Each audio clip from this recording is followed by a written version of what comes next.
This is Naren और आज हम लोग एक नए टॉपिक पे बात करेंगे। आज हम गणित में बात करेंगे। गणित में हम एक ऐसी चीज़ के बारे में बात करेंगे, अगर ये नहीं होती तो समझ लीजिए ये जितने भी स्पेसशिप होते हैं, ये रॉकेट साइंस होती है, ये कुछ भी नहीं होता, क्योंकि गणित के इस पार्ट की वजह से हम लोग इतना बढ़ पाए हैं। किसी फिल्म में गाना था, जीरो दिया मेरे भारत ने, ठीक है, और दशमलव का ज्ञान भी दिया। तो जीरो और दशमलव का देखिए यूज़ कैसे हुआ है इसमें, इसकी वजह से ही चीज़ों की गणना आसान हो गई। समझ लीजिए 15 करोड़ को अगर 4 बार लिखना पड़ जाए, अगर 15 करोड़ को 4 बार किसी कॉपी में लिखना पड़ जाएगा तो कैसा होगा। करोड़ हम लिखते हैं, देखिए 15 करोड़ लिखा है, इकाई, दहाई, सैकड़ा, हज़ार, 10,000, लाख, 10 लाख, करोड़, 10 करोड़, ठीक है। ये 15 करोड़ हमने लिखा है, पृथ्वी की दूरी है सूर्य से, एवरेज, ठीक है। तो अगर इसको हम 2 बार गुणा कर लें मान लीजिए, तब क्या होगा, तब तो पूरा पन्ना ही भर जाएगा। और 3 बार करें, 4 बार करें, बार कई बार अगर मान लो करना पड़ जाए तो कितनी दिक्कत आ जाएगी, ठीक है। व्यास अगर लिखना पड़ जाए सूर्य का, ऐसे कई गणनाएं करने के लिए हमें बहुत दिक्कत आएगी, पूरी कॉपी भर जाएगी, या तो इतना छोटा लिखना पड़ेगा कि दिखेगा नहीं। इस सभी समस्या, किसी संख्या पर घात लगाना या घातांकन एक गणितीय संक्रिया है जिसमें किसी संख्या को लगातार अपने से 2 अथवा अधिक बार गुणा किया जाता है। जितनी बार गुणा किया जाता है वह उस संख्या की घात कहलाती है। तो देखिए 3 की घात 4 है लिखा है, जिसमें 3 बनाया गया है, ये आपका आधार, और घात है 4, ठीक है। क्या है जो इस परिभाषा में कहा गया है 3 गुणे 3 गुणे 3। इस संख्या को 3 को 4 बार गुणा किया गया है, तो जो इसकी घात बनेगी 3 की घात 4 बनेगी। थोड़ा सुंदर नहीं लिख रहा हूँ क्योंकि, ठीक है। तो ये कहा गया इस परिभाषा में, तो परिभाषा की कोई जरूरत नहीं हमें, ठीक है, हमें केवल समझना है क्या है। तो ये हो गई जिस आधार है, ये आपकी घात है, ठीक है।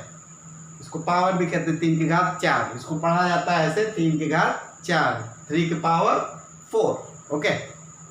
चलिए अभी एसएससी या फिर यूपी पुलिस में इस तरह क्वेश्चन आता है कि 3 की घात 4 बड़ा है और 4 की घात 3 बड़ा है। बीएड में भी आता है, डीएलएड में भी आ जाता है, ठीक है। तो ये तो कक्षा 7 का जो मैं टॉपिक पढ़ा रहा हूँ बेसिक पे। तो देखिए 3 की घात 4 और 4 की घात 3 जैसे क्वेश्चन आ जाए तो क्या करेंगे आप, ठीक है। तो 3 को मैंने गुणा किया है 4 बार, 3 गुणे 3 गुणे 3, जितनी बार घात है उतनी गुणा करें। 3 का 9, 3 का 9, 9 9 81 हो गया, और इसकी घात 3 है तो 4 3 बार गुणा किया है, 4 4 16, 16 चौको 64।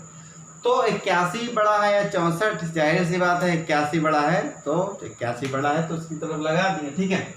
अब देखिए घात अगर आधार ऋणात्मक होगा तब क्या होगा, इस चीज को जरा ध्यान से देखिएगा आप, ठीक है। क्योंकि ये शुरू तो कक्षा 7 से हो रहा है, लेकिन ये खत्म नहीं होता है, खत्म होगा ये आपको नौकरी मिलने तक। जब तक आपको नौकरी नहीं मिल जाती तब तक ये चलेगा। हर कॉम्पिटिटिव जहाँ मैथ्स पूछी जाती है ये जरूर पूछा जाता है। तो चलिए बहुत इंपॉर्टेंट है, आधार ऋणात्मक होने पर, यहाँ पे देखिए आधार ऋणात्मक है, ठीक है। तो 2 की घात 4 है, तो 4 बार मैंने गुणा कर लिया, ठीक है। एक चीज देख लीजिए, इस 2 इसको चाहे तो ऐसे भी लिख सकते हो -4, और ये 2 की घात 4, ये भी कर सकते हो आप, ये लिखा हुआ है।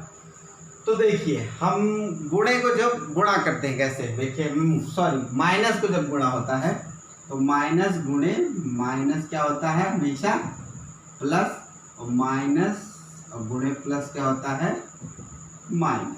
ये फंडा है आपका, इस पे हम काम करेंगे, ठीक है।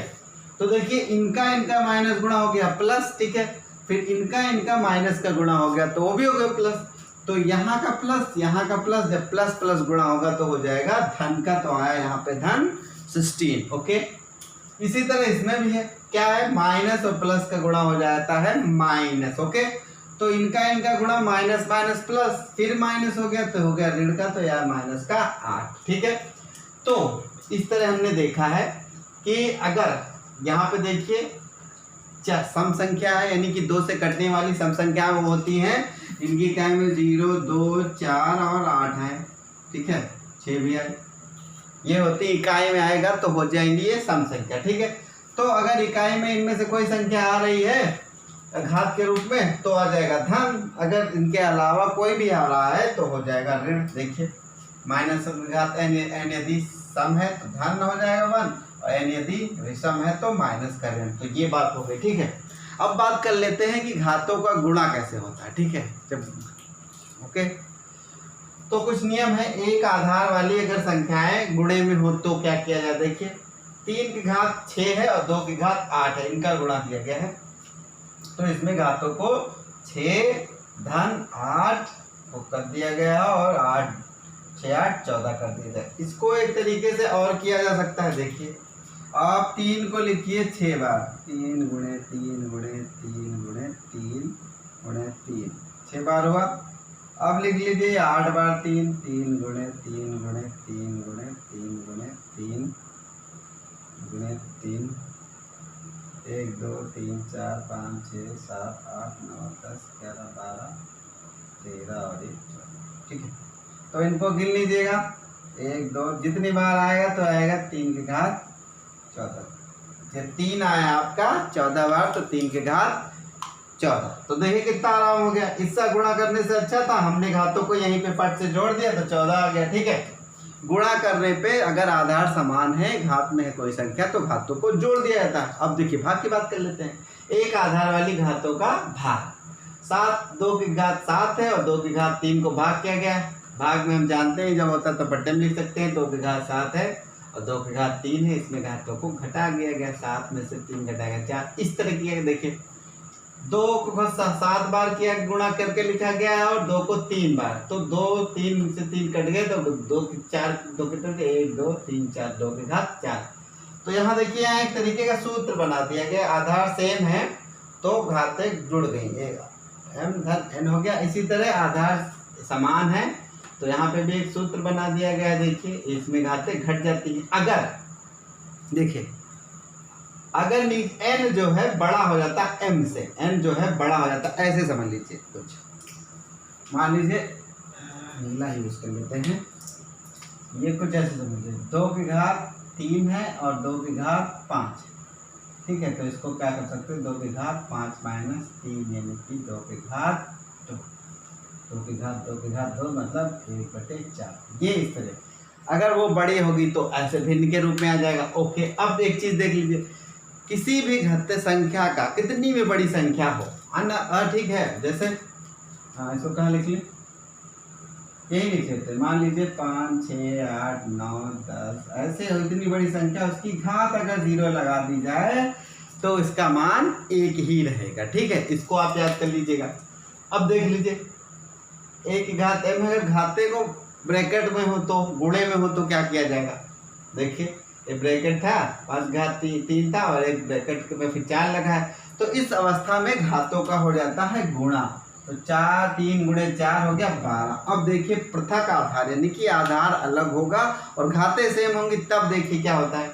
2 की घात 3 है, 3 की घात 3 है, घाते देखिए दोनों में 3 है, तो क्या किया हमने घात कॉमन ले ली, तो 2 गुणे 3 ब्रैकेट में लिख लिया और उसको कर लिया 6। उल्टा भी कर सकते हो, मान लीजिए 6 रहा, 6 को तोड़ सकते हो 2 गुणे 3 में, इसको फिर अलग अलग कर सकते हो। ये क्वेश्चन लगाते समय हमें काम आता है। ओके, पृथक आधार पर समान घात के भाग की बात कर लेते हैं। ये थी गुणन की बात। 5 की घात 6 है, 3 की घात 6 है, घात जो है बराबर है 6, तो बट्टे में लिखा 5 की घात 3, देखिए ब्रैकेट लगाया, घात कॉमन ले ली दोनों में से, तो ये हो गया।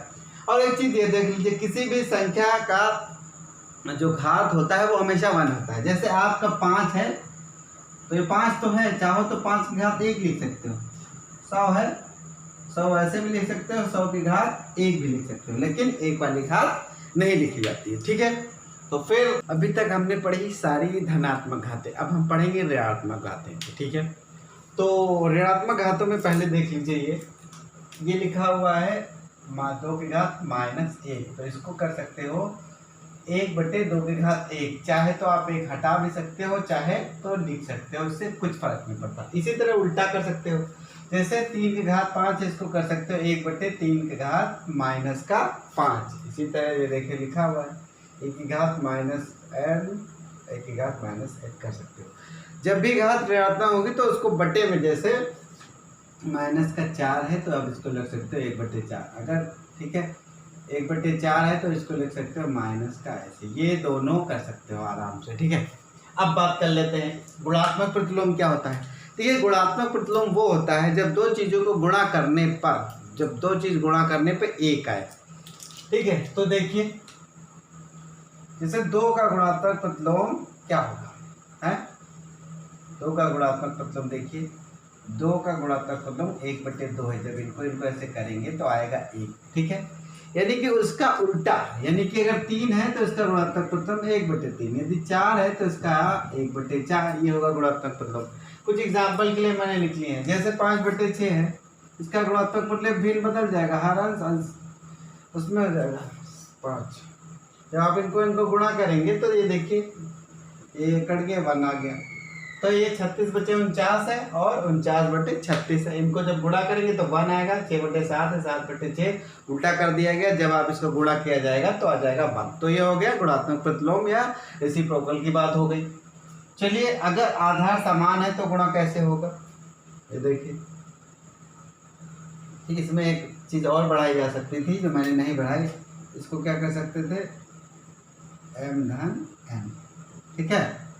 तो अभी मैंने क्या बताया, अगर घात ऋणात्मक है तो बटे में कर सकते हैं, तो यहाँ पे आप बटे में यहाँ मैंने कर दिया, ओके। इसी तरह अगर आधार समान है, भाग की बात आ जाएगी, तो देखिए भाग की बात आएगी तो ये कुछ ऐसे होगा। अभी मैंने एक स्टेप यहाँ से गायब कर दिया है, मैं बता देता हूँ, ये आएगा भिन्न में n, ठीक है। क्या बताया मैंने, ये देखिए 3 की घात 5 ऋण में है अगर, तो इसको चाहे तो धन में कर सकते हैं, तो इसको हम एक ये कर सकते हैं और ये आ जाएगा धन, ठीक है। तो अब इसको जोड़ सकते हैं, a m धन n, ये कर सकते हैं, देखिए यहाँ पे, ठीक है, ये कर दिया हमने, ठीक।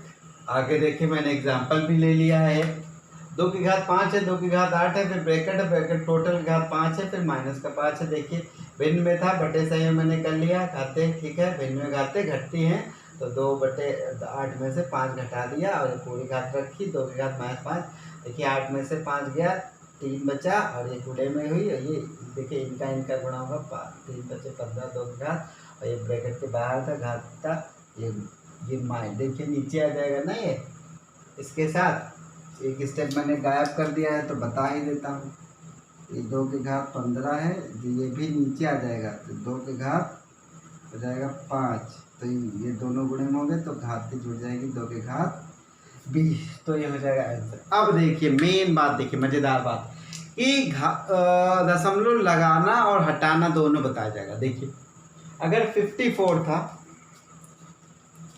देखिए 54 है, दशमलव 1 अंक किसका आया है तो 1 10 हो गया, 2 अंक किसका यहाँ ले आया है, दशमलव के बाद कितने अंक हैं 1 2, तो 10 की घात 2, दशमलव के बाद कितने अंक है, देखिए ये पूरा खेल ये कितने अंकों का ही है, दशमलव के बाद जितने अंक होंगे उतने आप घात 10 की घात उतना लगाइए। यहाँ देखिए दशमलव के बाद कितने अंक है 1 2 3 4 लगा दिया, यहाँ देखिए यहाँ लगा दिया, तो यहाँ 10 के साथ 5 है। तो ये टोटल चाहे जितनी बड़ी संख्या हो, जैसे ये है पृथ्वी की दूरी सूर्य से, हमने यहाँ पे दशमलव लगा दिया, ठीक है। अब 1.5 लिखा, 10 की घात कैसे, कितनी गिनती है, जितने गिनती अंक होंगे उतना लिख लीजिए, 1 2 3 4 5 6 7 8 9 10 11, 10 की घात 11। इस तरह देखिए ये तो आपने कर दिया। अब इसमें देख लेते हैं, अच्छा ये बता देता हूँ, देखिए दशमलव जब 1 अंक खिसकाया है, देखिए ये इसको ज़्यादा दिमाग पे जोर नहीं देना, ठीक है। हमें करना क्या वो देखिए, ये तो मैंने बताया 10 से भाग कर दिया गया, ठीक है। हमें करना क्या, दशमलव के बाद इधर खिसकाया है तो कितना आया -1, तो अंक दशमलव इधर ले आए हैं तो आया है -2, 3 अंक ले आए हैं तो 10 की घात -3, और यहाँ देखिए 4 अंक ले आए हैं तो 10 की घात -4, ठीक है। कहने का मतलब ये है, दशमलव इधर खिसका रहे हैं तो माइनस हो रहा है, और दशमलव इधर ले जा रहे हैं तो धन का रहा है ना। दशमलव देखिए इसके ऊपर वाले में हम दशमलव इधर खिसका रहे हैं, ठीक है, तो धन में आ रहा है। अब देखिए दशमलव हम लोग इधर, देखिए इसमें दशमलव हम लोग इधर खिसका रहे हैं ना, तो दशमलव यहाँ लगा दीजिए 9.5, ठीक है। गिन लीजिए कितना आया है दशमलव से इधर यहाँ तक का, 1 2 3 4 5 6 7 8 है, 8 आया, 1 2 3 4 5 6 7 8 9, तो 10 की घात 9 ये हो गया। इसे चेक कर ले कहीं गलती तो नहीं कर दी। 1 2 3 4 5 6 7 8 9 यानी माइनस का। जब दशमलव दाएं इधर जाएगा, ये है हमारा राइट और ये है लेफ्ट, राइट साइड में जाएगा तो माइनस की घातें हो जाएंगी, ठीक है, ऋणात्मक। और जब हम लोग दशमलव इधर खिसकाएंगे लेफ्ट की तरफ तो हो जाएंगी धनात्मक घातें। देखिए ये टोटल धनात्मक घात है, ये टोटल ऋणात्मक घात है। तो ये हमारा बेसिक फंडा था, दशमलव को कैसे किधर खिसकाना है। दशमलव लगा दीजिए, उसके बाद गिनती गिन लीजिए कि उसके हिसाब से 10 के पावर, अगर दशमलव इधर आ रहा है, हम इधर इस साइड आ रहा है, ठीक है। जब हम ब्लैक बोर्ड पे खड़े होते हैं तो इधर होता है राइट और इधर होता है लेफ्ट, ठीक है।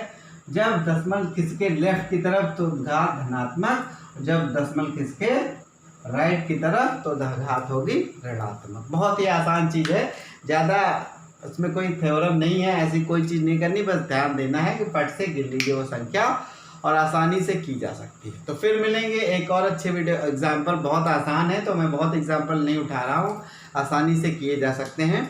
और मैं और कहना चाहूँगा हमारे यूट्यूब चैनल को सब्सक्राइब के लिए। फिर मिलेंगे एक और अच्छे टॉपिक के साथ। धन्यवाद।